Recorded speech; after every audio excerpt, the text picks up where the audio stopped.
Então, mais vídeo. Hoje eu estou aqui para falar sobre um assunto sério. Eu tô fazendo vários desses, mas esse é o mais importante, que é porque eu parei de gravar vídeos. Primeiro, gente, desculpa pelo barulho de obra, que tá tendo uma obra aqui perto de casa. Desculpa pelo momento, bem aqui. Mas tenho que falar isso. Gente, eu parei de postar vídeos porque eu sofri um acidente. Olhando assim pra mim, né, nem dá pra perceber. Porque foi aqui, ó, no meu... Ai, nem saí. No meu pé. Eu não sei se eu mostrar o vídeo perde aquele negócio, sabe? Motivação, ai, não sei. Mas olha, ele não tá mais tão machucado.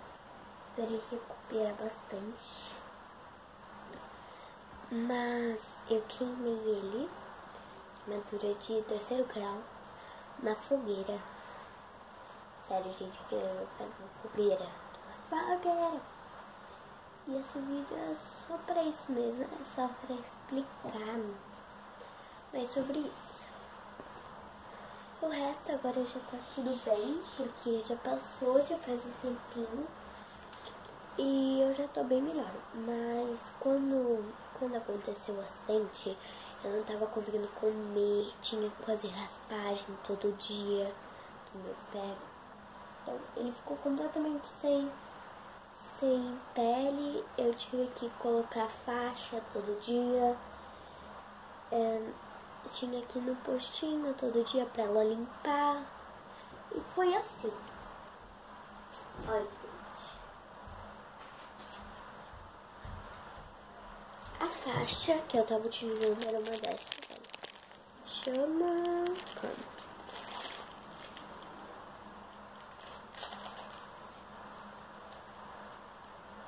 não tá falando o que é, mas eu não sei. Mas é esse, você enrolava no pé. Tá ótimo. E essa aqui foi a que sobrou, nem precisei usar. Graças a Deus, né? Porque, olha, eu fiquei todas as minhas férias de julho sem poder andar. E na escola, no comecinho, eu tava indo com uma faixa.